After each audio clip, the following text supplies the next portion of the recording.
Bienvenidos a la lección divina. Hoy vamos a tomar la última sección del libro de Job. Bueno, la iniciamos y esta última parte la podemos titular Discursos de Yahvé y respuesta de Job. En esta ocasión solamente tomaremos del capítulo 38, verso 1 al 40, verso 5. Y titulamos esta sección La sabiduría del Creador confunde a Job. Vamos a ponernos en la presencia del Señor, que es el lugar de la oración. En el nombre del Padre, y del Hijo, y del Espíritu Santo. Amén. Ven, Espíritu Santo, ilumina nuestra mente para que podamos conocer el sentido de las Escrituras sagradas.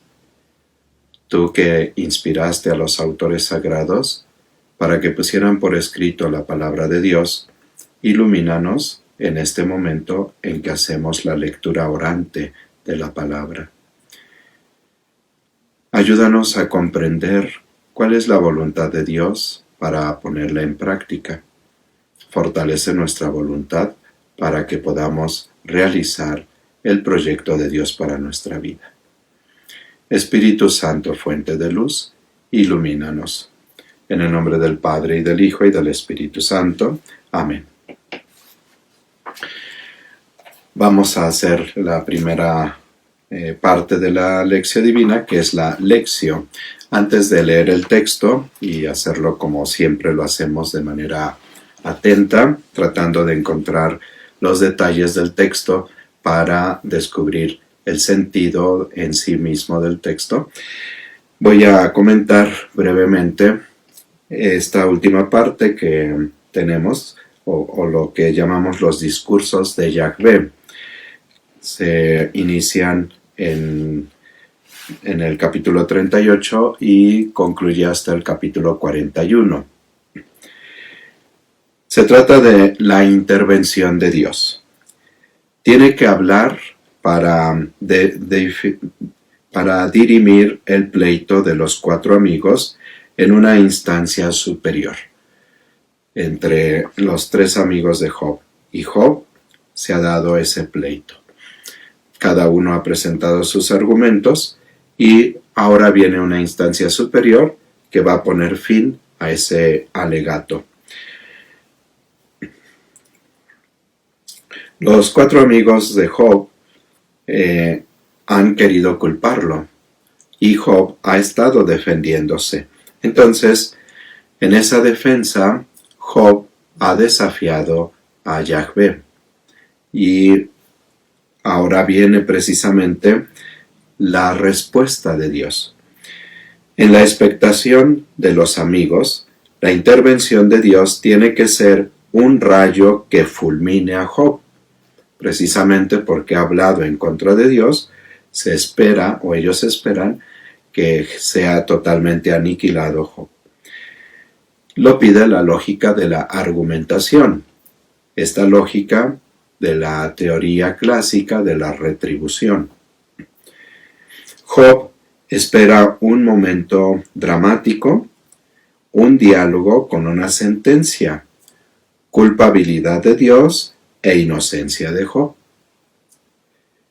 El lector puede ponerse en uno o en otro lado, defender a Job y estar con él, o darle la razón a los amigos y entonces acusar a Job. Pero la imprevisible respuesta del autor, que frustra a todos, es el último acierto del libro. Hemos ido dejándonos llevar por este bello libro de Job, toda esta reflexión sapiencial de la vida, y cada vez va surgiendo en nosotros como más la necesidad de una respuesta final. ¿Hacia dónde nos lleva todo esto? Entonces, pues entramos a esta respuesta final.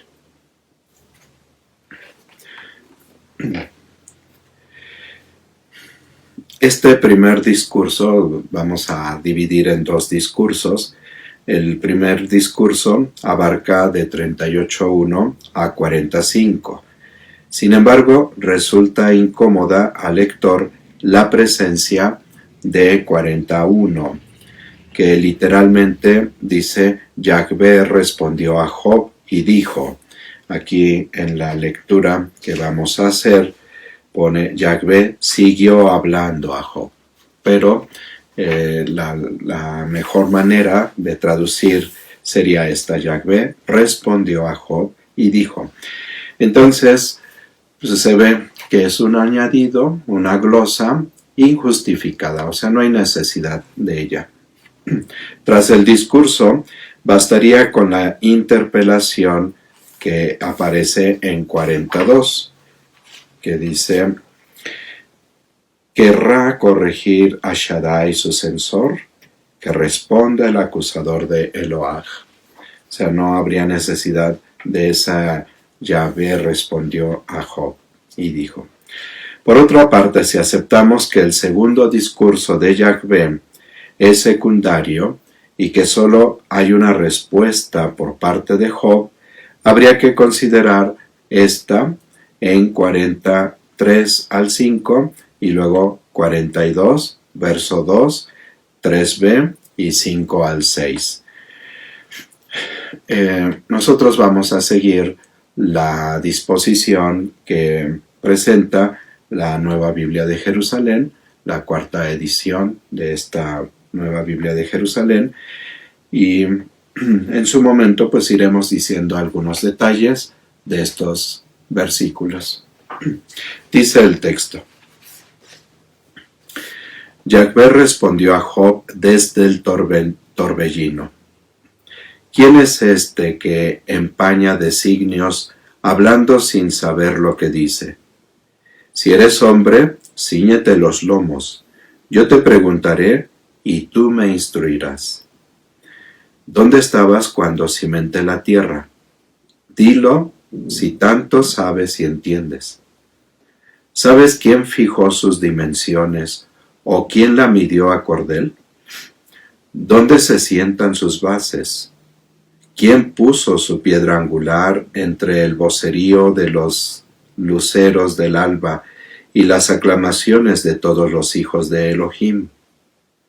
¿Quién cerró el mar con compuertas cuando escapaba impetuoso del seno? Cuando le puso nubes por mantillas, nubes tormentosas por pañales, le marqué mis límites, poniendo puertas y cerrojos. Le dije: hasta aquí llegarás, no pasarás. Aquí se estrellará el orgullo de tus olas. ¿Alguna vez has mandado a la mañana o asignado su puesto a la aurora, para que agarre a la tierra por los bordes y sacuda de ella a los malvados, para que tome forma como arcilla de sello y quede colorada como vestido, para que niegue a los malvados su luz y quede roto el brazo amenazante? ¿Has entrado hasta las fuentes del mar? ¿Has paseado por el fondo del abismo? ¿Te han enseñado las puertas de la muerte? ¿Has visto las puertas del país de las sombras? ¿Tienes idea de las dimensiones de la tierra? Dilo, ya que todo lo sabes. ¿Por dónde habita su luz? ¿Dónde viven las tinieblas? ¿Podrías llevarlas a su tierra? ¿Darías con el camino de su casa? ¿Lo sabrás? Pues ya habías nacido y tienes tantísimos años. ¿Has llegado a los hilos de la nieve? ¿Has visto los graneros del granizo que administro para tiempos de angustia, para días de guerra y de combate? ¿De qué vientre sale el hielo? ¿Quién pare la escarcha del cielo cuando el agua se endurece como piedra y aprisiona la faz del abismo?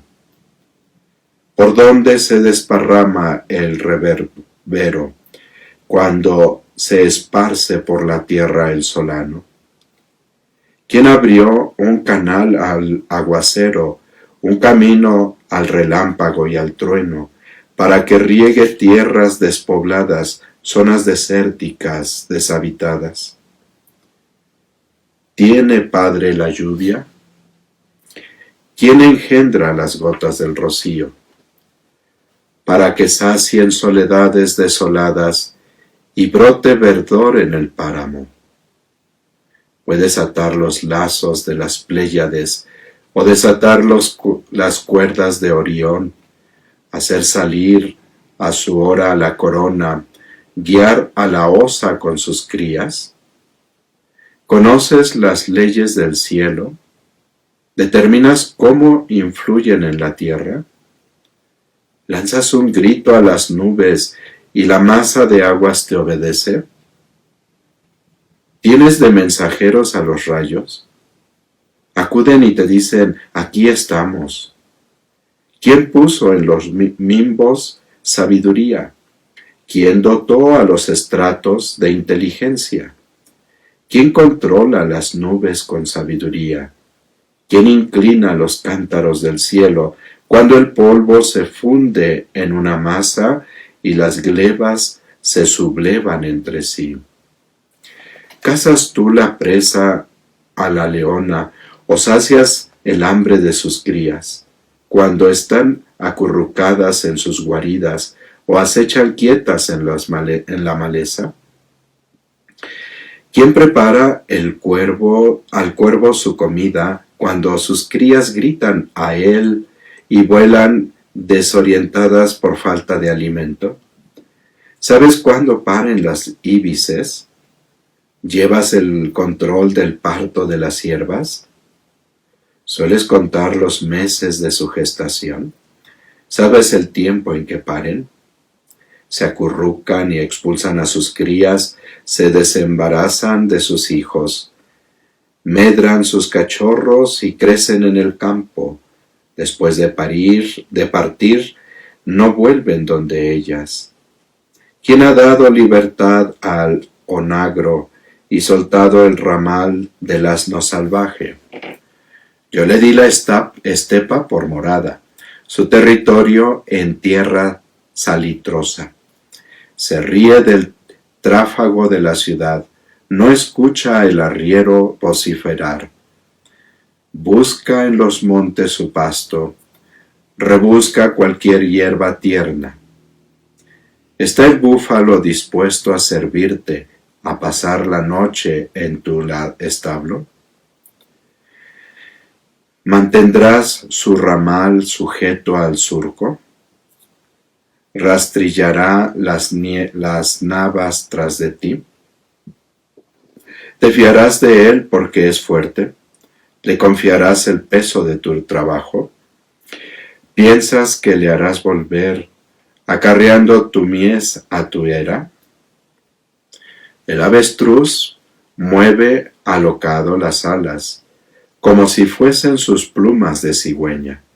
Abandona en el suelo sus huevos, los deja incubar en la tierra, sin pensar que un pie pueda pisarlos o una fiera salvaje aplastarlos.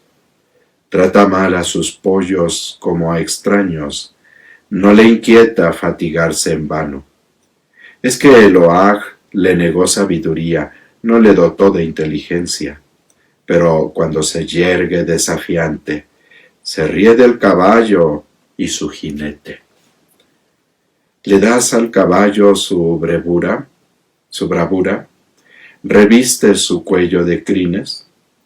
¿Le haces saltar como langosta, lanzando resoplidos que asustan? Piafa nervioso en el valle, se lanza brioso al ataque. Del miedo se ríe, no teme, no retrocede ante la espada. En torno silban las flechas, lanzan centelleantes y venablos. Inquieto y nervioso devora el espacio, nadie lo sujeta al toque de trompeta. Suena la trompeta y responde con relinchos. Lejos todavía, barrunta la batalla, la voz de los jefes y el grito de guerra. Vuela el halcón porque tú le enseñas cuando despliega sus alas hacia el sur.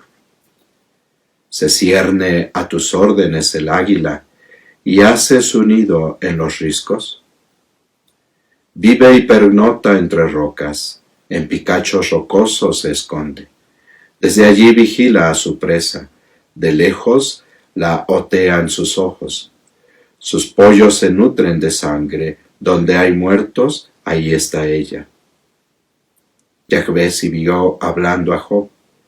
¿Querrá corregir a Shaddai su censor? Que responda el acusador de Eloah. Job respondió a Yahvé: me siento pequeño. ¿Qué puedo replicarte? Mejor si me tapo la boca con la mano.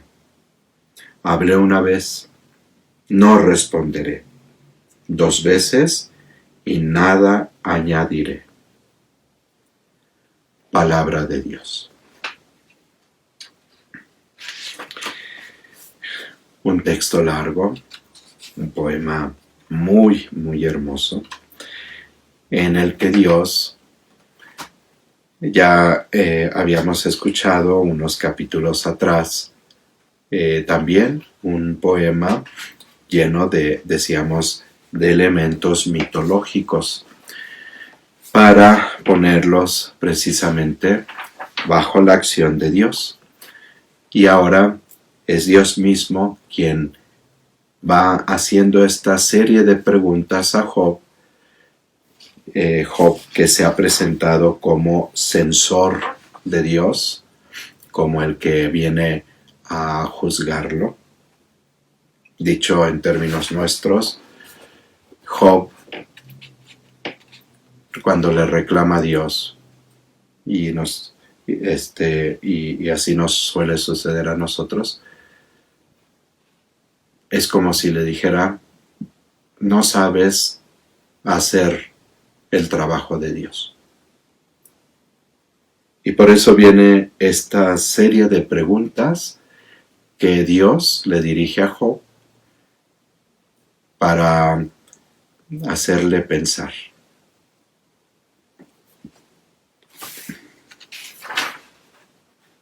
Sorprende el uso del nombre de Yahvé al comienzo de esta sección. Ya lo habíamos encontrado en el prólogo del libro y lo vamos a encontrar también en el epílogo. En el resto de los poemas que hemos estado leyendo, no aparece el nombre de Yahvé.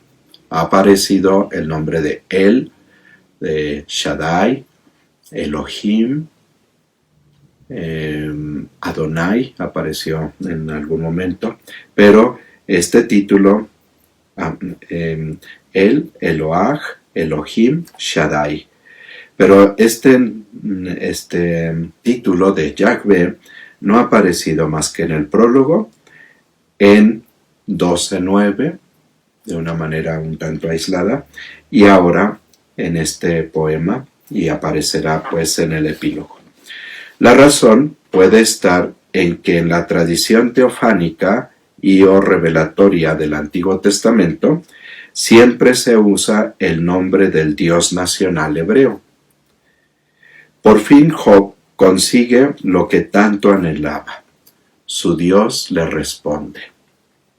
La tensión creada por el uso del verbo responder con referencia a Yahvé a lo largo del libro, y fíjense, ha aparecido en 5:1, en 9, 15 al 16, en 12:4, 13:22, 23:5, 30:20, 31:35.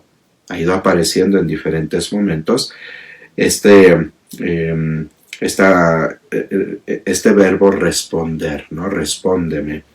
Se vuelve ahora en este momento y Yahvé responde a Job desde el torbellino, desde la tormenta, o sea, desde su situación de angustia, su situación de enfermedad.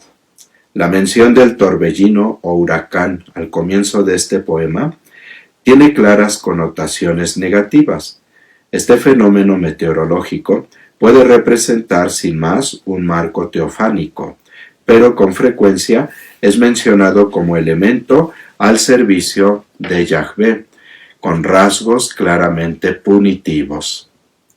El texto que nos ocupa puede tener reminiscencias de 1:19, donde dice: de repente, un viento huracanado del otro lado del desierto ha embestido contra los 4 ángulos de la casa, que se ha derrumbado sobre los jóvenes y han muerto. A estos jóvenes, los hijos de Job, que estaban reunidos en la casa del mayor. Pero más claramente, en 9:17, donde dice: él, capaz de aplastarme con un torbellino. Entonces puede hacer esta referencia directa. Esta serie de preguntas que Dios dirige a Job van a ir como en grupos. Este primer discurso de Yahvé lo podemos articular en 5 secciones. En capítulo 38, verso 4 al 11, trata una serie de preguntas y de imágenes en torno a la tierra y al mar. La segunda sección, 38, 12 al 21, las ideas son luz, tinieblas e inframundo. La tercera sección, que es 38, 22 al 30, habla del frío y el calor, la nieve y la lluvia, las ideas de esto. La cuarta parte, capítulo 38, verso 31 al 38, el cielo, concretamente las constelaciones y las nubes. Y la quinta parte, capítulo 38, verso 39 a capítulo 39, verso 30. Habla de la vida, de la vida salvaje, ¿no? Los animales salvajes. ¿Por qué no habla de los domésticos? Precisamente, los animales salvajes son indomables por el hombre. Y por eso las preguntas.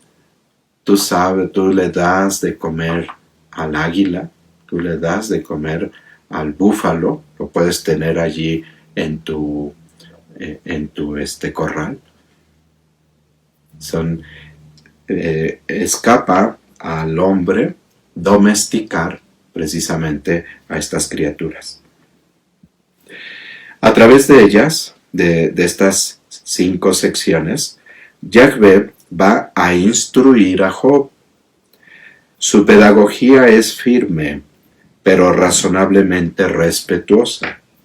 Nunca intimidará a su alumno ni le impondrá saberes. Hará que Job reflexione sin autopresionarse, descubra sus propias limitaciones y deje de considerarse el centro del universo. Cuando Dios va haciendo esta serie de preguntas, Job se queda sin respuestas y se da cuenta que ha hablado a la ligera, que hay muchas cosas que no entiende y por lo tanto eso que de lo que ha culpado a Dios no lo está entendiendo. De ahí vendrá precisamente la respuesta de Job. Me siento pequeño. ¿Qué puedo replicar? Mejor si me tapo la boca con la mano. Hablé una vez, no responderé. 2 veces y nada añadiré. Es la respuesta de Job. No es el reproche, no es el decirle, pero es que considera esto, ¿no?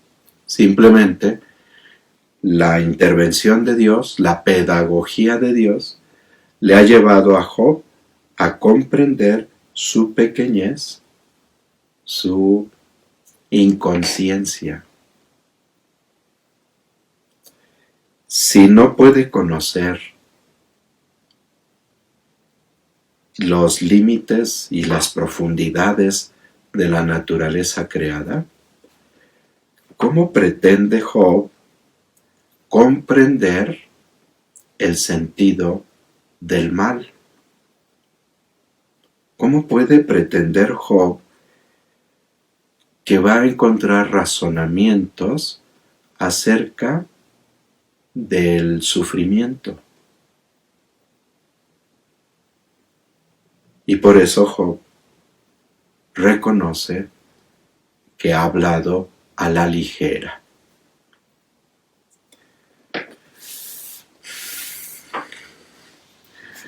Con esta lectura atenta, vamos ahora a pasar a la meditación.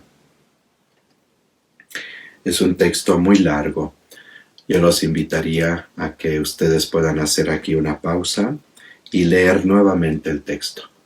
Yo no lo voy a hacer por el tiempo que tenemos, pero haciendo referencia al texto, ¿qué nos dice a nosotros la palabra de Dios ahora? A nosotros en nuestra situación. Y bueno, yo creo que debemos entrar en esta reflexión de que hay situaciones que nos exceden. Hay situaciones que nuestra capacidad de análisis llegan a ser superiores. Y por más que le demos vueltas y vueltas y vueltas, no vamos a alcanzar a comprenderlas. Si otras cosas que estarían más a nuestro alcance no las alcanzamos a conocer, si no estuvimos, le dice Dios a Job, tú que dices tener tanta sabiduría, que tienes tantos años, a ver, dime. A veces nos pasa a nosotros así. Pensamos que por la larga experiencia de nuestra vida ya hemos entendido todas las cosas. Nos las sabemos de todas a todas.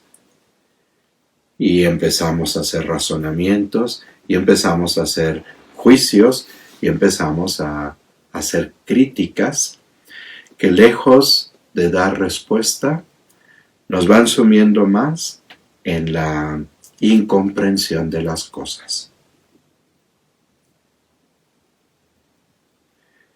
Muchas veces le hemos dicho a Dios, no has sabido ser Dios. Y entonces Dios, como a Job, también nos ha dicho, a ver, siéntate en mi trono y tú dime cómo tengo que hacer las cosas como Dios. Si yo no he sabido hacerlo, dímelo tú. Pero antes de que me lo digas, respóndeme unas cuantas preguntas.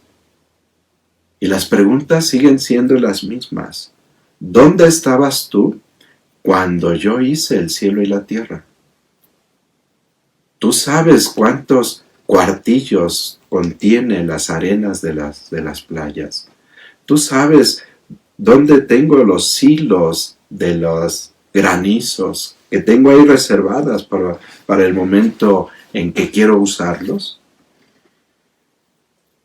Hemos cuestionado a Dios, pero sin saber muchas cosas. Y por eso nuestros cuestionamientos se nos han como revertido y lejos de acusar a Dios, nos hemos acusado a nosotros mismos. Cuando señalo a Dios, lo señalo con un dedo, pero hay 3 dedos que me señalan a mí. Y entonces, cuando yo he querido decirle a Dios cómo hacer las cosas, según mi lógica y según mis conveniencias, resulta que por eso me parece injusto el actuar de Dios.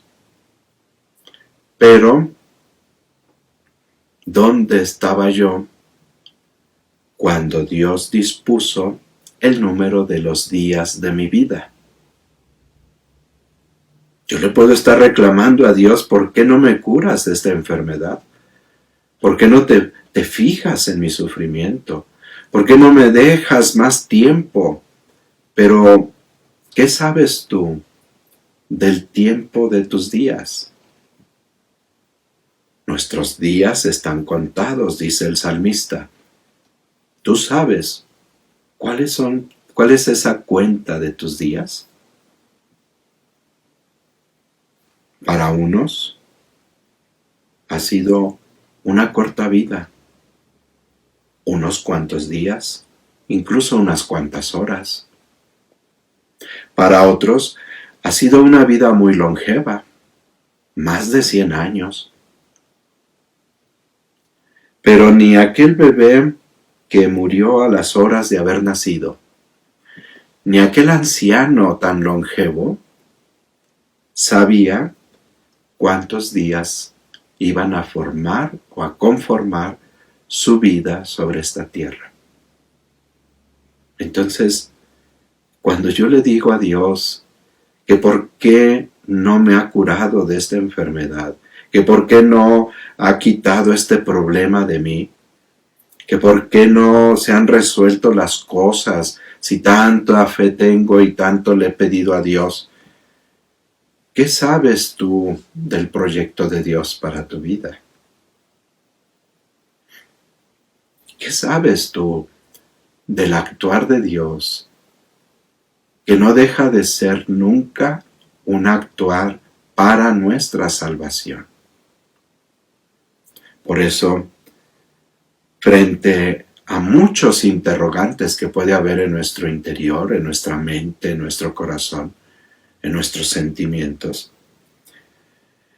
viene tantas y tantas preguntas de Dios que nos hacen comprender nuestra pequeñez, que nos hacen darnos cuenta que no alcanzamos a comprender las cosas. Y por eso, la respuesta de Job, te invito a que sea tu respuesta, a que hagamos nuestra esta respuesta. Y si el texto dice, Job respondió a Yahvé, que hoy podamos decir, Jorge respondió a Yahvé, me siento pequeño, ¿qué puedo replicarte? Mejor si me tapo la boca con mi mano. Hablé una vez, no responderé, 2 veces y nada añadiré. No tengo más que decirle a Dios. No sé qué más decirle a Dios. Me doy cuenta de mi pequeñez. Me doy cuenta de que no estoy comprendiendo las cosas, menos estoy comprendiendo el proyecto de Dios para mi vida. Vamos a pasar ahora a la oratio. Con la palabra de Dios, hagamos nuestra la oración. Dejemos que esta palabra nos mueva para hablarle a Dios. ¿Qué le quieres decir a Dios?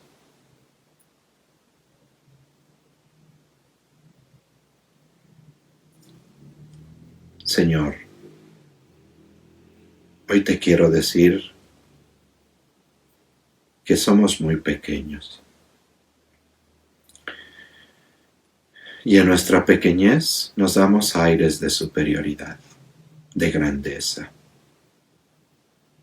Pensamos entender las cosas. Pensamos que nuestros razonamientos son los más adecuados o los únicos verdaderos. Pero cuánto nos hace falta tener una actitud más bien de escucha, de atención, de entrar en una comprensión de nuestra propia historia, de nuestra propia existencia, pero desde la perspectiva en que tú nos ves.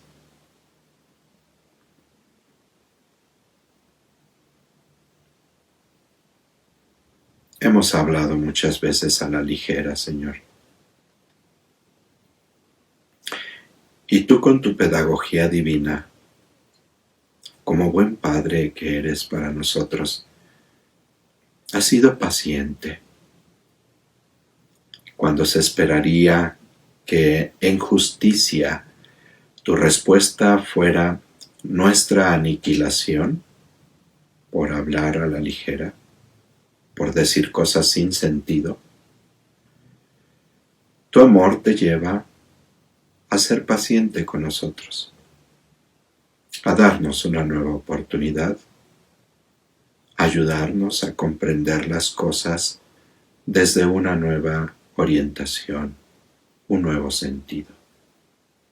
Gracias, Señor, por tu paciencia. Gracias por tu amor. Gracias porque te sientas con cada uno de nosotros a explicarnos con manzanitas que hay muchas cosas que no podemos comprender, pero no por eso tú estás ausente en nuestra vida. No por eso tú nos has dejado solos. Que aunque no comprendemos lo que estamos viviendo, pero tú estás con nosotros. Gracias, Señor. Y perdónanos. Disculpa que hablemos con tanta ligereza.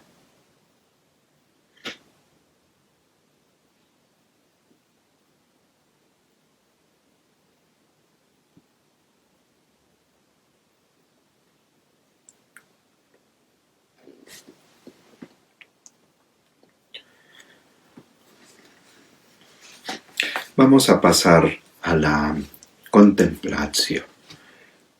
Contemplar el misterio de Dios para dejarnos envolver por él. Hacer una nueva lectura del texto, pero preguntándonos qué conversión de la mente y del corazón quiere Dios para nosotros. Hoy, en esta línea de la incomprensión que tenemos frente a los acontecimientos de nuestra propia vida, de nuestra propia historia, quisiera invitarlos a mirar cómo el proyecto de Dios sobre la humanidad pues siempre va teniendo una lógica diferente. 2 días atrás, la Iglesia ha celebrado con gran alegría la beatificación de Carlo Acutis, un joven de apenas 15 años que murió por leucemia. Un joven alegre, un joven muy amigable. Muchos les gustaba ser amigo de Carlo. Un joven que le gustaba el fútbol, que le gustaba admirar mucho la naturaleza. Un joven que hoy tendría unos 30 y tantos años. Entonces es de nuestro tiempo, que le gustaba pues la computadora, empezaban las redes sociales y descubrió como un ámbito de evangelización las redes sociales. Y bueno, pues en esa juventud, en esa alegría de la vida, pues recibe la noticia, va teniendo pues síntomas y recibe la noticia de que tiene leucemia.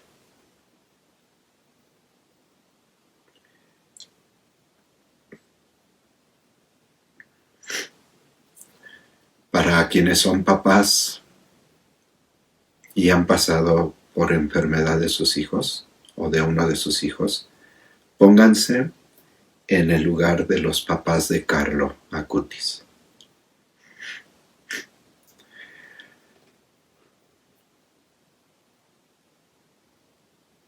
Seguramente pudo venir a su mente, a su corazón, y preguntarle a Dios, ¿por qué? ¿Por qué si es nuestro único hijo? ¿Y por qué si es tan joven? ¿Por qué? ¿Y por qué a nosotros? Carlo le gustaba participar en la misa todos los días y lo hacía con mucha devoción. Oraba el rosario todos los días también con mucho amor. Ayudaba en la catequesis.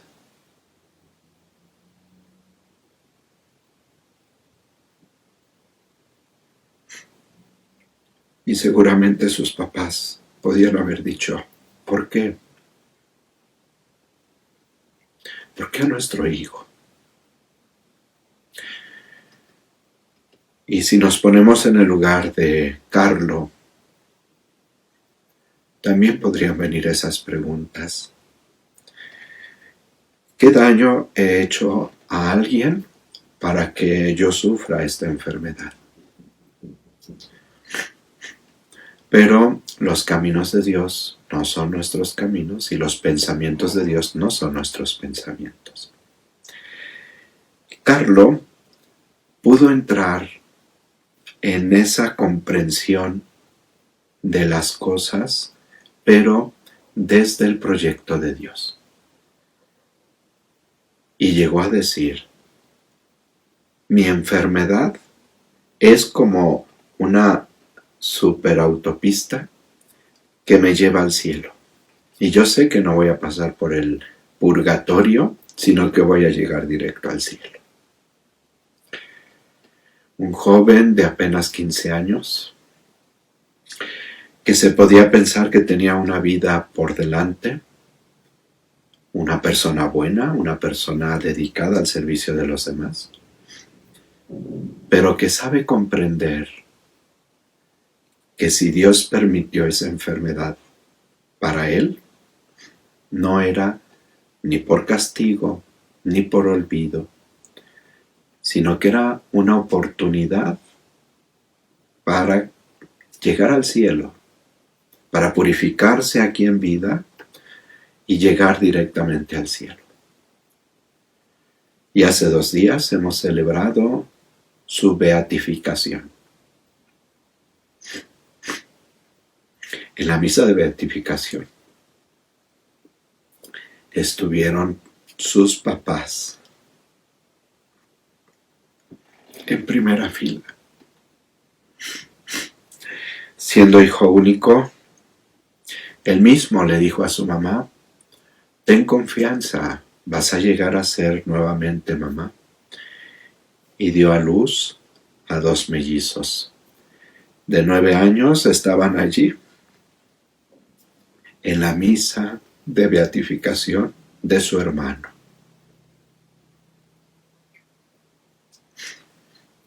Los caminos de Dios no son nuestros caminos. Los pensamientos de Dios no son nuestros pensamientos. Hoy nos alegramos porque tenemos un nuevo beato para la iglesia, un nuevo modelo de nuestra vida o para nuestra vida, un nuevo intercesor en el cielo, especialmente para la juventud, para los enfermos en etapa terminal. Pero al momento en que Carlo vive esa experiencia, pudo haber sentido como Job, pudo haber sentido como nosotros.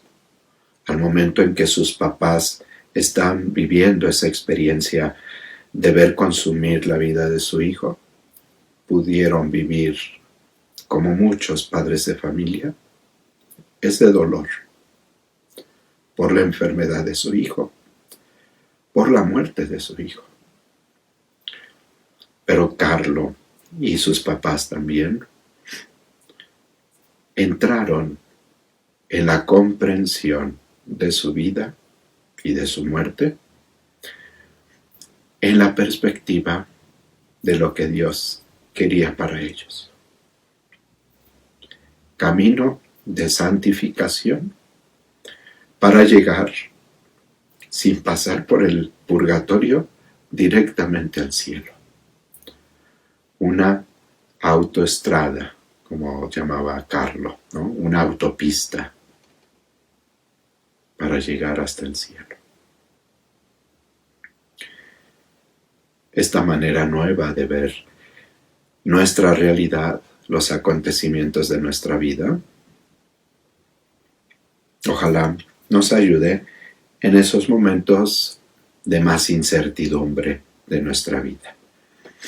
Cuando nos asaltan las preguntas que no podemos quitar de nosotros, que no podemos dejar de recibir, porque son preguntas que salen desde lo más profundo de nuestro corazón. ¿Por qué a mí? ¿Por qué este sufrimiento? Entonces, no olvidemos que Dios nos lleva por un camino muy particular para santificarnos, para llevarnos al cielo. Carlo Acutis ha sido proclamado beato. Ya está en el cielo.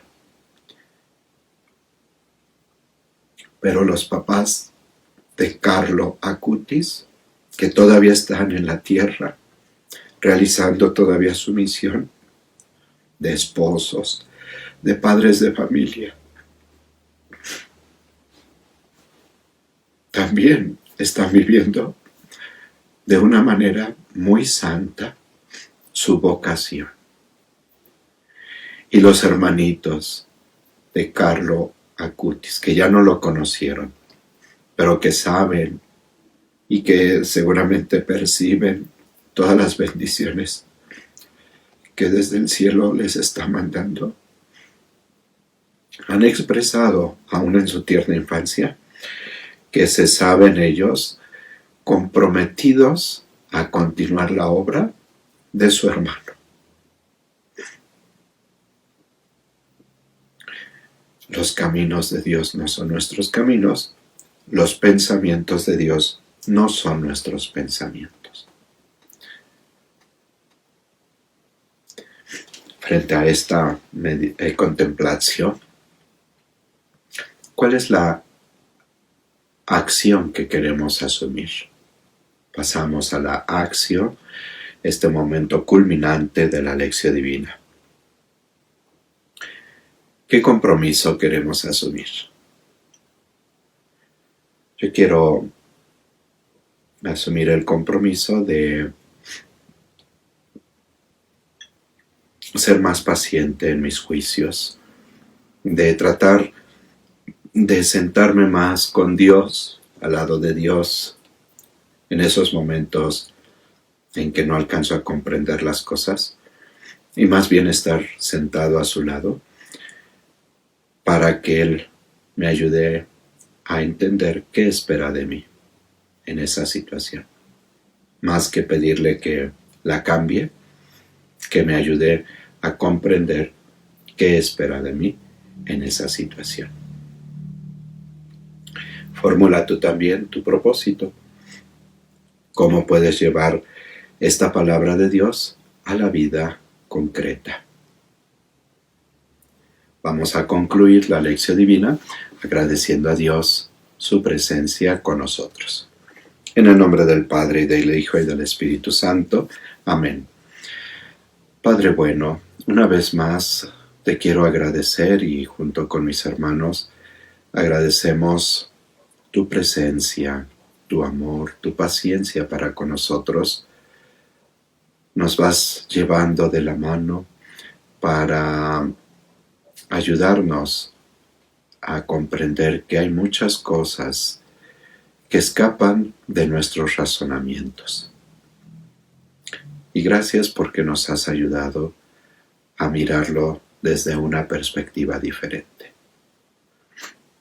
Ayúdanos para que lo podamos vivir de una manera diferente. Sabemos que tú estás con nosotros en todo momento, pero no nos sueltes de tu mano. Gloria al Padre, y al Hijo, y al Espíritu Santo, como era en el principio, ahora y siempre, por los siglos de los siglos. Amén. En el nombre del Padre, y del Hijo, y del Espíritu Santo. Amén. Nos vemos en la próxima lección divina. Dios está con nosotros, no lo olvidemos. Dios es nuestro Padre. Abba. Dios es amor.